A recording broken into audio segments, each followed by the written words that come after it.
নমস্কার। গল্প চিরন্তনীতে সকল শ্রোতা বন্ধুকে স্বাগত জানাই। শুনছেন আশুতোষ মুখোপাধ্যায়ের লেখা উপন্যাস আমি, সে ও সখা। আজ শুনবেন উপন্যাসটির পঞ্চম পর্ব। টেলিফোনটা ছেড়ে দিলেই মনে হলো অধঃপাতের পথে যাত্রা শুরু হয়েছে আমারও। এইমাত্র টেলিফোনে প্রশান্তকে যা বললাম আমি, সেটা সত্যি নয়। বলেছি 1200 টাকার একটা চেক এসেছে আর একটা বেনামি চিঠি এসেছে হুগলি না কোথা থেকে। বেনামি চিঠির কথা বলার সঙ্গে সঙ্গে ওর গলার স্বর একটু উদ্বেগ কানে ঠেকেছিল আমার। বলেছি, বেনামি চিঠিতে লিখেছে, তোমার বাইরের ব্যবহার যেরকম মোলায়েম সুন্দর, ভিতরের স্বভাব চরিত্র সেরকম নয়।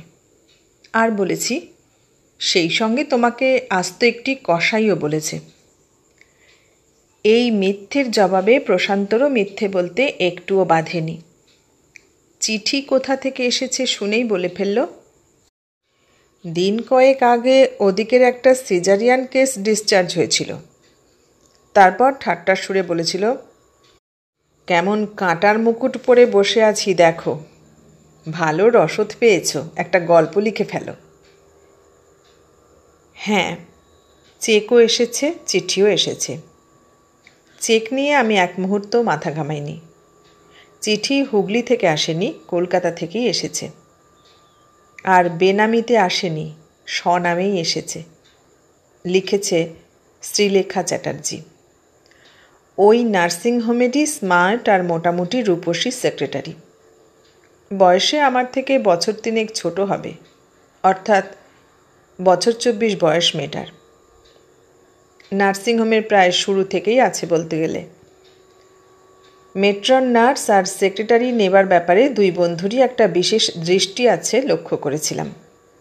সুধীর হেসেই বলেছিল, শুধু কোয়ালিফিকেশন থাকলেই চলবে না, চেহারাপত্রেরও কিছু চটক চাই আমাদের, বুঝলে?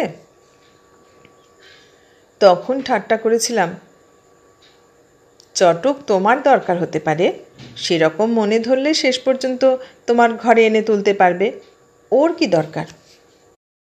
মনের বাসনাটা তবে তোমাকে বলেই ফেলি, চটক দেখে যদি আমার মুন্ডু ঘোরে তাহলে পুড়িয়েই গেল, আর যদি ওর মুন্ডু ঘোরে তখন আমি অনায়াসে তোমাকে নিয়ে শর্টকাট দিতে পারবো। সেটা তখন খুব একটা নীতিবিরুদ্ধ হবে না। আমি ওর মাথায় জোরেই একটা থাপ্পড় বসিয়েছিলাম। আমিও হেসেছি, ওরাও হেসেছে। তাছাড়া মনে কোনো দাগ পড়বে কি? ওকে আমার থেকে বেশি আর কে চেনে? হেসেই জিজ্ঞাসা করেছিলাম, কিন্তু তোমাদের কারবার তো সব মেয়ে ছেলে আর শিশুর সঙ্গে, চটকদার মেয়ে দিয়ে কী হবে? সুধীর তক্ষুনি জবাব দিয়েছে, অন্য জুনিয়র অ্যাসিস্ট্যান্টদের মেজাজ ভালো থাকবে, আমাদের মেজাজ ভালো থাকবে। তাছাড়া মেয়ে পেশেন্টরা কেউ পুরুষবিহীন আসে না বড়, তাদের মন ভরবে, চোখ তৃপ্ত হবে, ফলে নিজেদের কেস ছেড়ে আত্মীয় স্বজনদের কেসও পাঠাবে এখানে। ওদের উদ্দেশ্য আমি জানি। আসল কথা, ওরা যাকে বলে একটা মনোরম পরিবেশ সৃষ্টি করতে চায়, বাইরে যেমন দেখেছে। বেছে বেছে কোয়ালিফিকেশনের সঙ্গে মোটামুটি সুশ্রী মেয়ে দেখেই নিয়েছে। কিন্তু চটক বলতে ওই একজনেরই, ওদের সেক্রেটারি শ্রীলেখা চ্যাটার্জির। মেয়েটাকে প্রথম দিন দেখেই কেমন চেনা মুখ মনে হয়েছিল আমার। সুধীর পরিচয় করিয়ে দিতে জিজ্ঞাসা করেছিলাম, আপনার মুখখানা চেনা চেনা লাগছে, দেখেছি কোথাও? শ্রীলেখা মিষ্টি হেসে জবাব দিয়েছিল, আপনি বলতে হবে না, তুমি বলুন। আপনি আমাকে দেখেছেন কিনা বলতে পারবো না, আপনাকে আমি অনেক দেখেছি। কোথায় বলো তো? অনেক মিটিংয়ে, ফাংশানে। আপনাকে না চেনে কে?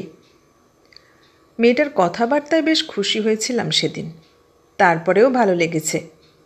আমি গেলেই হাসি মুখে কাছে এসেছে। মিসেস রায় না বলে দিদি বলে ডেকেছে গোড়া থেকেই।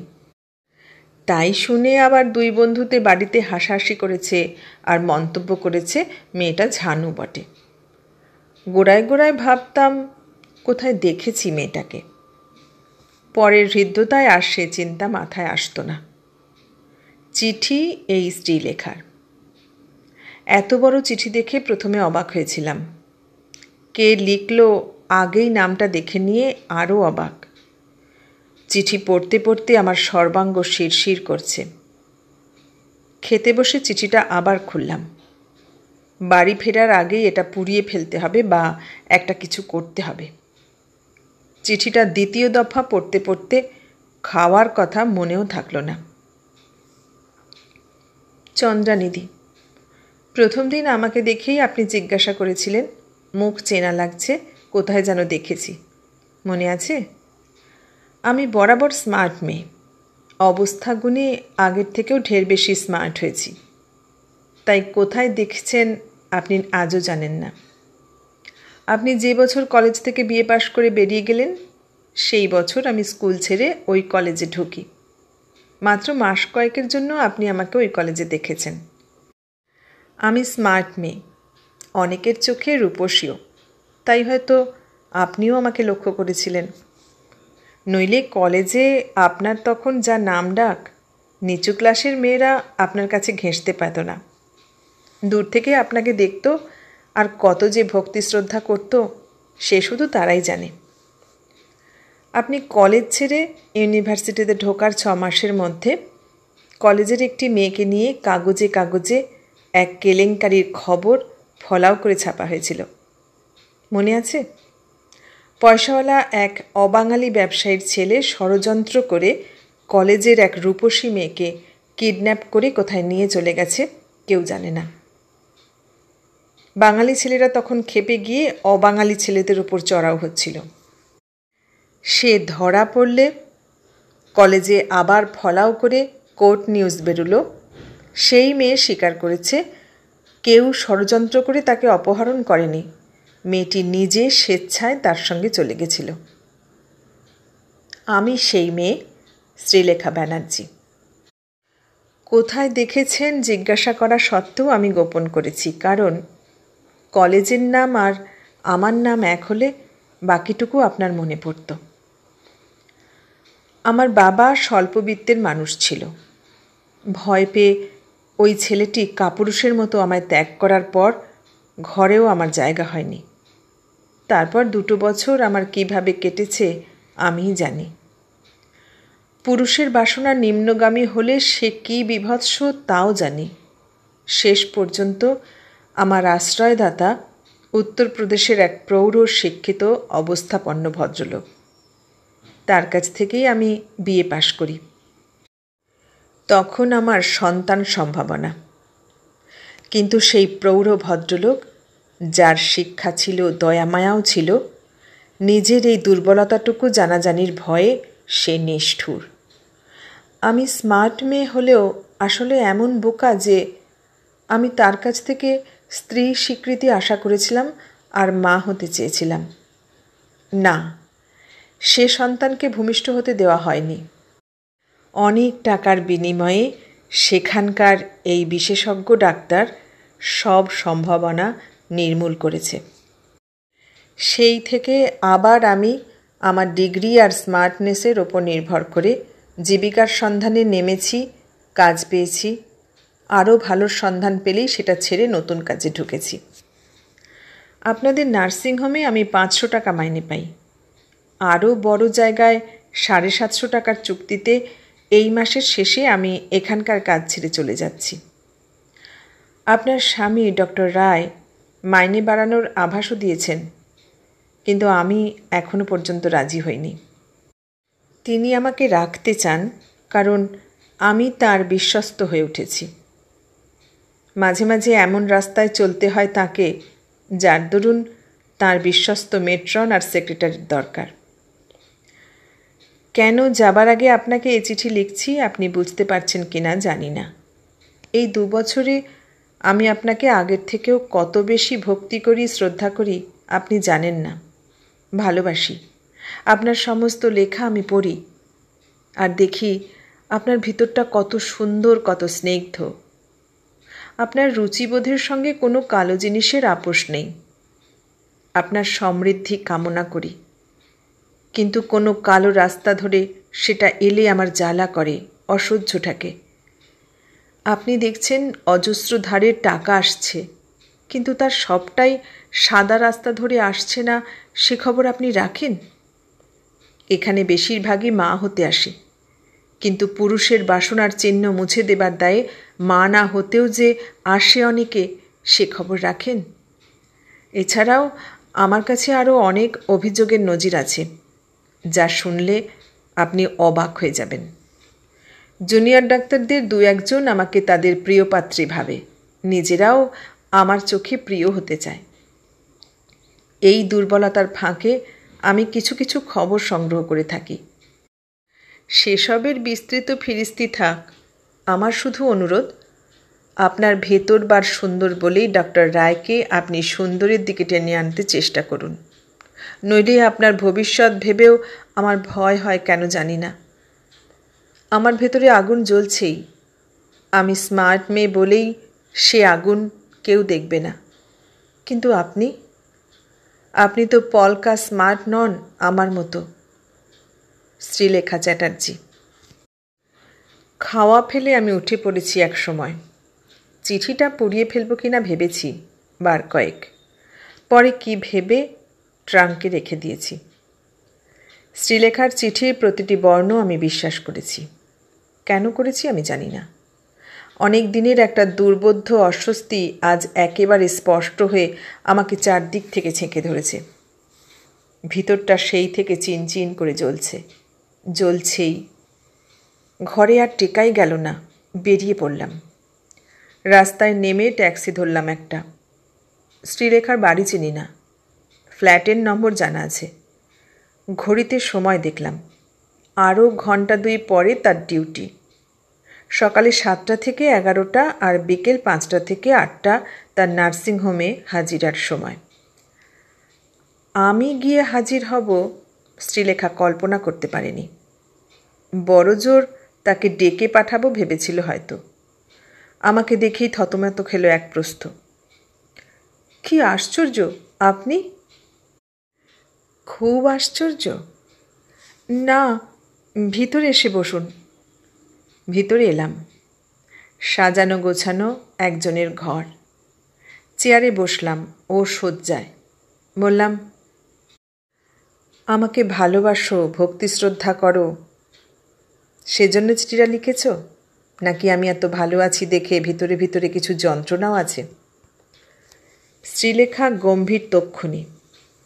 এই মুখ দেখেই বোঝা যায় মেয়েটা কাউকে পরোয়া করে না বড় একটা। ফের জিজ্ঞাসা করল, যন্ত্রণা মানে হিংসে? চোখে চোখে রেখে আমি মাথা নাড়লাম, অর্থাৎ তাই কিনা আমার জিজ্ঞাস্য। আপনি প্রমাণ চান? তেমনি চেয়ে থেকে আমি মাথা নাড়লাম, অর্থাৎ চাই। মেয়েটা এমনিতেই ছটফটে একটু। উত্তেজনায় উঠে দাঁড়িয়ে আমার চারদিকে চক্কর খেলো এক প্রস্থ। তারপর সামনে দাঁড়ালো, বলল, 2-1 ডাক্তারকে ডাকতে পারি, কিন্তু আপনার সামনে তারা হয়তো স্বীকার করবে না, কারণ তারাও বড় হবার স্বপ্ন দেখে। 2-1 মেয়ের ঠিকানা দিতে পারি, কিন্তু যে ব্যাপার গোপন করার জন্য তাদের পুরুষেরা হাজার হাজার টাকা খরচ করে, তারা আপনার কাছে সত্য স্বীকার করবে না। যাক, আপনি যখন হিংসে ভাবতে পেরেছেন, তখন আমার আর কিছু বলার নেই। আপনাকে যেটুকু জানাবার জন্য আমার ভিতরটা অস্থির হয়েছিল, আপনাকে জানিয়েছি। আপনি বিশ্বাস করুন বা না করুন, আমার কিছু যায় আসে না। তোমার অনেক যায় আসে। আমার গলার স্বর উঁচু নয়, কিন্তু কঠিন। আমি অবিশ্বাস করলে নিজের হাতে নিজের নাম দিয়ে যে চিঠি লিখেছ সেটা কোর্টে যাবে। প্রমাণ যে করতে পারবে না সে তুমি নিজেই বললে। মানহানির মামলায় তোমার 750 টাকার মাইনে, নতুন চাকরি শুধু হাওয়ায় ভেসে যাবে না, তোমার ভবিষ্যৎ তার থেকেও অন্ধকার হবে বোধ হয়। শ্রীলেখা থমকে মুখের দিকে চেয়ে রইল খানিক। শয্যায় বসল আবার। স্তব্ধ চাউনি, তারপরেই ঝলসে উঠল। বলল, ঠিক আছে, কোর্টে গিয়ে কেস করুন তাহলে। আমি খারাপ মেয়ে, আবার না হয় খানিকটা তলিয়ে যাব, কিন্তু আপনার স্বামী তার সুনামের নার্সিংহোম নিয়ে নাড়াচাড়া বরদাস্ত করবেন বলে আমার মনে হয় না। আপনি চেষ্টা করুন। আবার খানিক চেয়ে থেকে আস্তে আস্তে গলার সুর পাল্টালাম আমি। বললাম, আমি সে চেষ্টা করব বলে আসিনি। তোমার সব কথা আমি বিশ্বাস করেছি বলেই এসেছি। তোমার ভিতরে এখনও আগুন জ্বলছে বিশ্বাস করছি বলেই এসেছি। আর সেই আগুনে পুড়ে পুড়ে তোমার ভেতরটা সোনা হয়ে গেছে ভাবতে পেরেছি বলে এসেছি। বিপরীত বিস্ময় শ্রীলেখা বিমূঢ় হঠাৎ চেয়ে আছে। একটা উদ্গত অনুভূতি চাপতে চেষ্টা করে মাথা ঝাঁকালো। তারপর অস্ফুট স্বরে বলল, না না, আমি খুব খারাপ। আমার ভিতরে কত যন্ত্রণা জানেন না। যন্ত্রণা থাকলে কেউ খারাপ হয় না। তোমার উপর রাগ হয়েছিল, আমার মধ্যেও যন্ত্রণা ঢুকিয়ে দিয়ে তুমি আমাকে ছেড়ে যেতে চাও বলে। কি বলতে চাই সঠিক ঠাওর করতে পারল না। চুপচাপ একটু ভেবে বললাম, আমাকে তুমি বিশ্বাস করতে পারো। আজ থেকে আমি তোমার সত্যিকারের দিদি। আমার অবাক হবার মতো তোমার কাছে আরও অভিযোগের নজির আছে লিখেছ। সেগুলো কি? আরও খানিক চেয়ে রইল। বিশ্বাস করলো আমাকে। ওর ভিতরটা এত শূন্য যে বিশ্বাস করে আঁকড়ে ধরতেই চায় কাউকে। একে একে যেসব কথা বলল শুনে আমি স্তব্ধ। অবশ্য ও নিজে ডাক্তার বা মেট্রন নয়, তাই হলপ করে বলতে পারবে না, কিন্তু ওখান থেকে আভাসে ইঙ্গিতে যেটুকু বুঝেছে তা অবিশ্বাসও করেনি। এক পয়সাওয়ালা পেশেন্টের কেস জানে, যার 50 টাকার ইঞ্জেকশানে অসুখ সেরে যেতে পারত বলে কানাঘুষা শুনেছে, কিন্তু টিউমার বলে তাকে 2000 টাকার অপারেশনের ধাক্কায় ফেলা হয়েছে। পয়সা আছে বুঝলে 3 দিনের কেস 10 দিনে ফয়সলা হয় বলে তার বিশ্বাস। এমন কথাও শুনেছে, সিজারিয়ান দরকার নেই, অন্তত অপেক্ষা করে দেখা চলত, কিন্তু নির্দ্বিধায় অপারেশন করে মোটা টাকা রোজগার হয়ে থাকে। এক পেশেন্টের ক্যান্সার সন্দেহ করা হয়েছিল।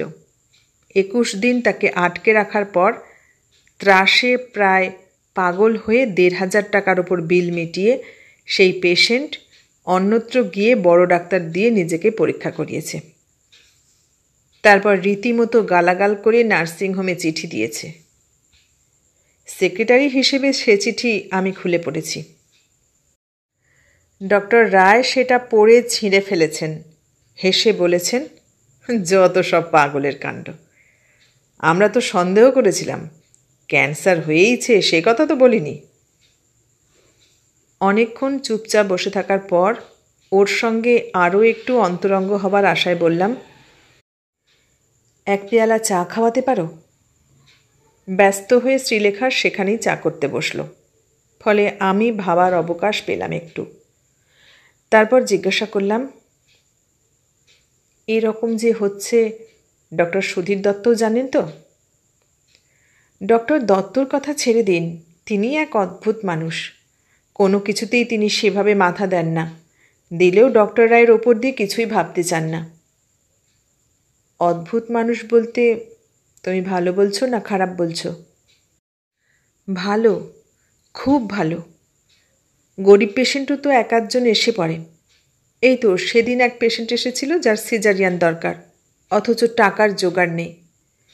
কত টাকা লাগবে জানিয়ে ডক্টর রায় বাইরের কলে বেরিয়ে গেছিলেন।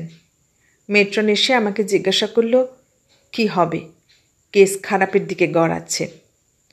ডক্টর দত্ত তখন এসে পড়তে তাকে জানালাম। কেস দেখেই তিনি অপারেশন করলেন। আমি টাকার কথা বলতে হেসে ঠাট্টা করলেন, আমার শেয়ার থেকে কেটে নিও। ভিতরটা আমার চিনচিন করতে লাগলো।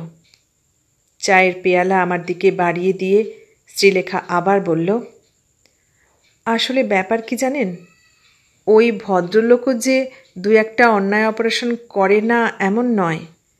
যা তাকে করতে বলা হলো করে দিয়ে খালাস। কোনো রকম ন্যায় অন্যায়ের ভাবনা চিন্তাই নেই তার।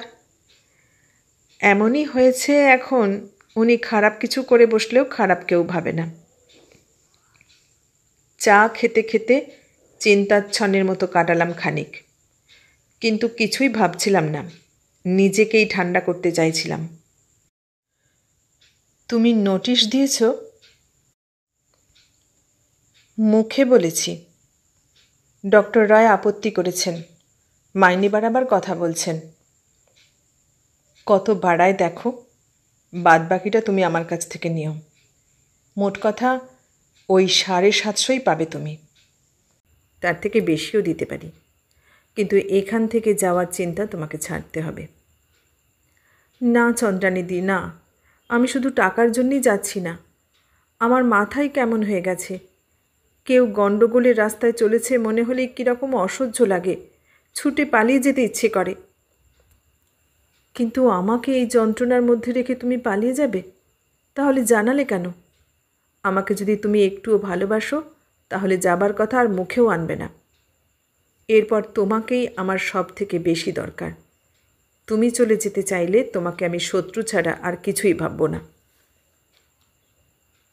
দ্বিধায় পড়ে শ্রীলেখা জিজ্ঞাসা করল, কিন্তু আমি থেকে আপনার কি কাজে লাগব? অনেক অনেক কাজে লাগবে। তুমি না থাকলে আমি অন্ধকার দেখব, কিন্তু সেসব পরের কথা। আজই তুমি ডক্টর রায়ের সঙ্গে মাইনে সম্পর্কে বোঝাপড়া করে নাও, তাহলে কেউ জানবে না আমি তোমাকে জোর করে আটকাচ্ছি। সুধীর দত্তও না। তারপর টাকা যদি আরও বেশি চাও তো আমি দেব, কারো কিছু জানার দরকার নেই। এরপর যখন দরকার হবে তোমার সঙ্গে আমি এখানেই দেখা করব। ওকে আর ভাবনা চিন্তার অবকাশ না দিয়ে আমি বেরিয়ে এলাম। 3 মাস হলো আমি একটা মুখোশ পরে কাটাচ্ছি। সহজতার মুখোশ, স্বাভাবিকতার মুখোশ। এর একটা যন্ত্রণা আছে যা ভেতরটা কুড়ে খায়। আমি যদি রাগারাগি চেঁচামেচি করতে পারতাম তাহলে হয়তো এর থেকে সুস্থ থাকা যেত। আমার কথা মতো শ্রীলেখা থেকে গেছে। তার 700 টাকা মাইনে ঠিক হয়েছে। ঘাটতির বাকি 50 টাকা দিতে চেয়েছিলাম, সে নেয়নি। ও আমার দূত, খবর জোগাচ্ছে আমাকে।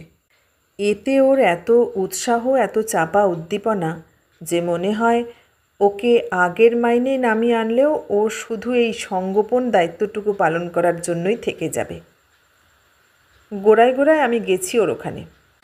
ফাঁক বুঝে ও আমাকে টেলিফোন করত, একবার দেখা হলে ভালো হয়। আমি যেতাম, কিন্তু ওর এই দেখা করার তাগিদটা ঘন ঘন হয়ে উঠতে আমার হাঁপ ধরার দাখিল। এরপর আমি ওকে সময় দিতাম, এই সময় এসো। খবর থাকলে সেটা জানার ঝোঁক আমারও কম নয়, কিন্তু যে কাজের জন্য আমি লাগিয়েছি ওকে, সেটা যে আমার দিক থেকে কত মর্মান্তিক ও বোধহয় কল্পনাও করতে পারত না। অতি তুচ্ছ ব্যতিক্রমও ওর কাছে তুচ্ছ নয়। শ্রীলেখা যা বলতে আসে আমার কাছে সেটা কতখানি অবাঞ্ছিত তা নিয়ে ও মাথা ঘামায় না। তাই অনেক সময় আমার মনে হয় ও তিলকে তাল করছে না তো। ও যেসব খবর দেয় আমি একটা নোট বইয়ে লিখে রাখি। মাঝারি সাইজের একটা নোট বইয়ের আধা আধি ভরাট হয়ে গেল। কবে কোন পেশেন্টকে কী সংশয়জনিতভাবে চিকিৎসা করা হয়েছে, কত টাকা নেওয়া হয়েছে, নার্সিংহোমের তহবিলে কোন কোন খাতে মোটা অঙ্কের টাকা আসছে, কখন কি বিসদৃশ খবর শ্রীলেখার কানে এসেছে, স্ত্রীর অগোচরে এবং স্বামীর প্ররোচনায় কোন মহিলার দ্বিতীয় বা তৃতীয় সন্তান লাভের সম্ভাবনা নির্মূল করা হয়েছে, এসব তারিখ দিয়ে দিয়ে আমার সেই খাতায় লেখা আছে। আমার ক্লান্তি ধরে আসছিল। এসব দিয়ে আমি কি করব জানি না। ঘরের লোকের দিকে আমি তীক্ষ্ণ নজর রেখেছি। তেমন কিছু ব্যতিক্রম আমার চোখে পড়ে না। নার্সিংহোমের সম্প্রসারণ নিয়ে একটু বেশি ব্যস্ত। নতুন একটা ব্লক প্রায় শেষ হয়ে এসেছে। অপারেশন থিয়েটার ঢেলে সাজানো হচ্ছে। লেবার বা স্ত্রীরোগ সংক্রান্ত পেশেন্ট ছাড়াও বাইরের সার্জন ইচ্ছে করলে এখানে কেস এনে এবং রেখে অপারেশন করতে পারবে। ওদের ব্যস্ততা দেখে মাঝে মাঝে আমি আগের মতোই ঠাট্টা করি। সেদিন বললাম, নার্সিংহোম করে অস্থির দেখি সর্বদা।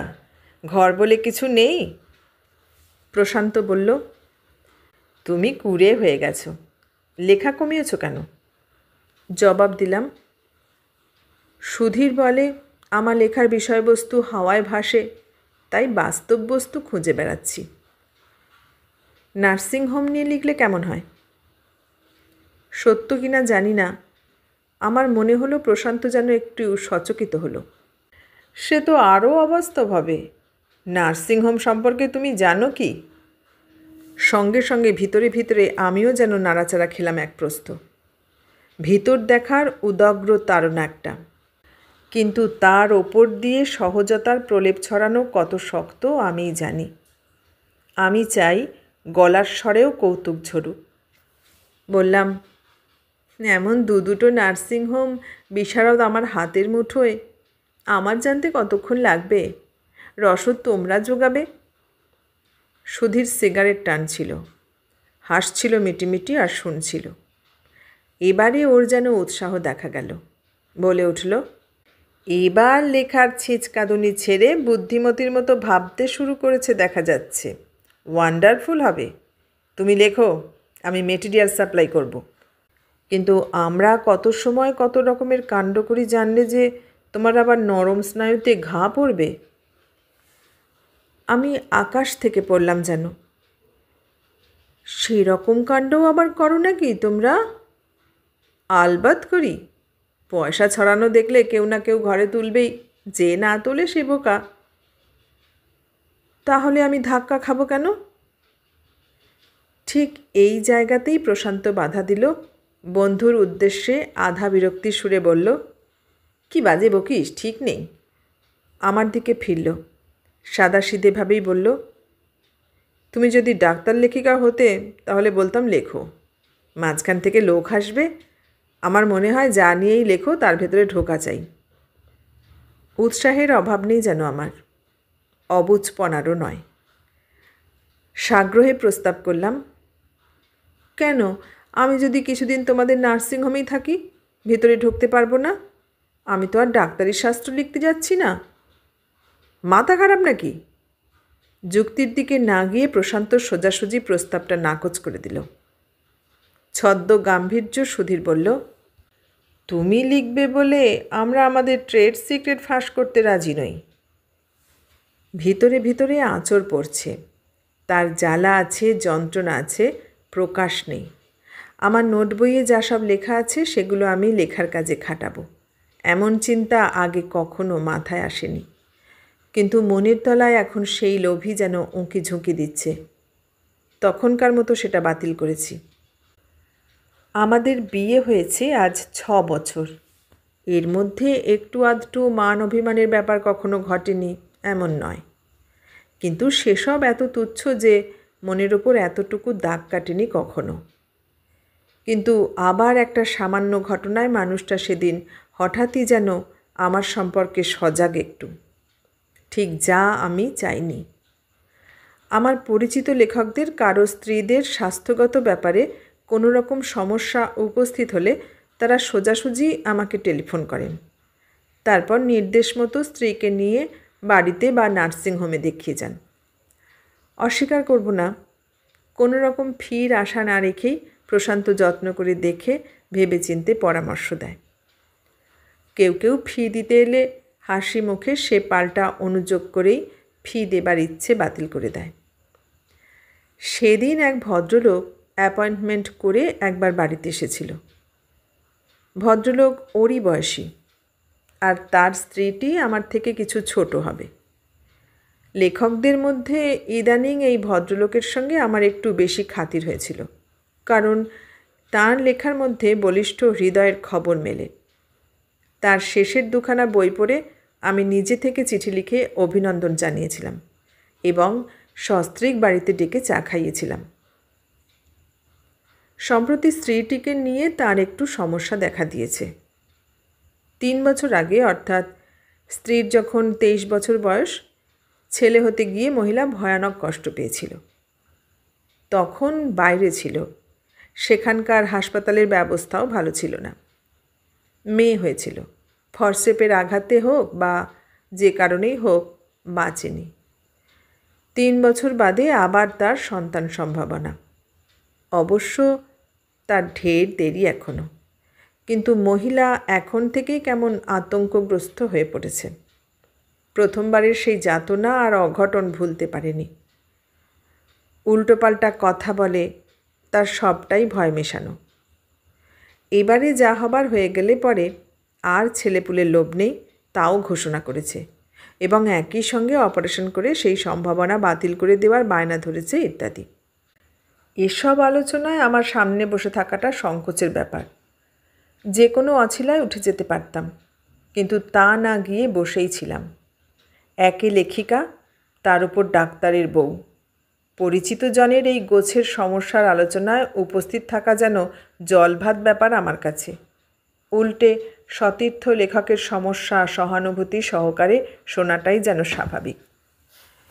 কিন্তু আমার বিশেষ লক্ষ্য ঘরের লোকের দিকে কেন, নিজেও সঠিক জানি না হয়তো তখনও। চেয়ে চেয়ে একজন অভিজ্ঞ চিকিৎসককেই দেখছি আমি, তার কথা শুনছি।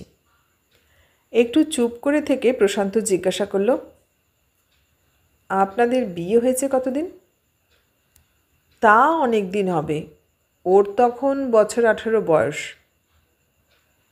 আপনার স্ত্রীর সেই প্রথম সন্তান হয়েছিল 23 বছর বয়সে? আগে হ্যাঁ।